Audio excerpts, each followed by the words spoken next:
Alternative R&B. Alternative R&B, also referred to as alt-R&B, PBR&B, indie R&B, dark R&B, experimental R&B, hipster R&B, and emo R&B, is a term used by music journalists to describe a stylistic alternative to contemporary R&B. It is considered to be more progressive and diverse than its mainstream counterpart. Etymology. Alternative R&B was once used by the music industry during the late 1990s to market neo-soul artists such as D'Angelo, Aaliyah, Erykah Badu, and Maxwell. There has been a variety of discussion about the differing genre terms, with several critics describing the music under the broad category of alternative R&B or indie R&B.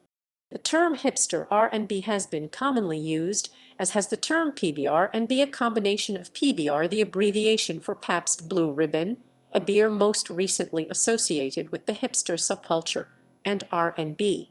The first use of PBR&B was on Twitter by Sound of the City writer Eric Harvey on a March 22, 2011 post. 3 years later, amazed and distressed at how far the term meant as a joke had traveled, Harvey wrote an extensive essay about it for Pitchfork. Slate suggests the name R&B as a reference to negging. The genre has sometimes been called R&B. However, the terms are often criticized for pigeonholing artists into hipster subculture and being used in a derisive manner. Characteristics. Barry Walters of Spin characterizes the unconventional style as an exchange between EDM, rock, hip-hop, and R&B's commercial avant-garde, and cites Frank Ocean's Nostalgia, Ultra, and Channel Orange, The Weakness House of Balloons, Thursday, and Echoes of Silence, Drake's Take Care, Me.L's Kaleidoscope Dream, Beyoncé. All Music's Andy Kellman cites the early albums of Billow Firstborn Second and Love for Sale as antecedents to the left field R&B that developed in the late 2000s.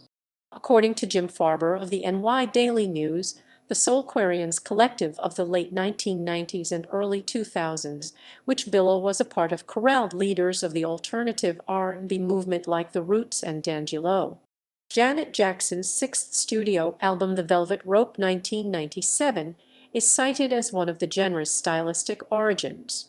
Brandon Niesman of The Griot observes a changing of the guard in R&B from the smooth, cool heartthrobs to these vulnerable, off-kilter personalities amid the prevalence of social media in society.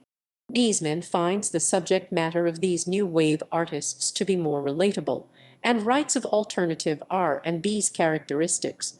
A lot of the production is echo-laden and lofty, often using many synthesizers and filtered drums, sonically giving a nod to Prince's vintage 80s sound.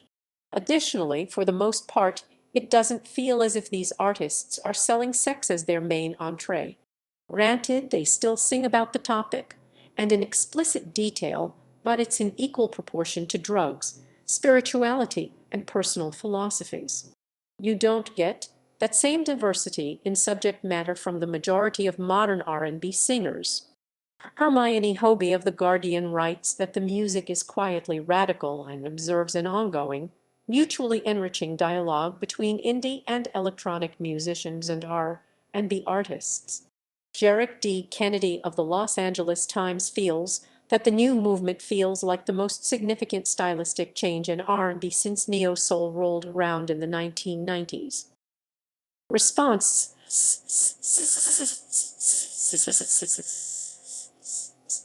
Pause. There are two predominating opinions regarding alternative R&B as a classifier of sonic and lyrical characteristics within the larger R&B genre, the first of the two being a reluctant acceptance of its existence if only for the sake of marketability. Stereogum described the genre as a group of co-conspirators, not a unified movement. Similarly, in Thought How to Dress Well, while not offended by the term PBR&B, finds it tacky. In an interview with Complex, he points out that if you put records released by other alternative R&B artists side by side, me and whoever, like you're just not going to hear the same sounds, period, before proceeding to cite Me.L as an example. Miel himself has said that he is comfortable with the term indie R&B because it insinuates a higher art or a deeper or somehow more artistic delivery of rhythm and blues music. It suggests there's more artistry within a genre that has become more of a cliché of itself. Frank Ocean, when first asked in an interview with The Quietist whether he proceeds to point out that race and vocal delivery are stereotypical signifiers of R&B music, in turn forcing himself and his peers into a category they may not identify within. When considering nostalgia, Ultra Ocean argues that if he were a different complexion and people would listen to it and be like, yeah, he borrowed from R&B, but it's just not R. She further explained, it's just because I'm mixed race. When I first released music and no one knew what I looked like, I would read comments like, I've never heard anything like this before. It's not in a genre. And then my picture came out 6 months later. Now she's an R&B singer. The fader echoes her sentiment, stating, by adding the prefix, it sidelined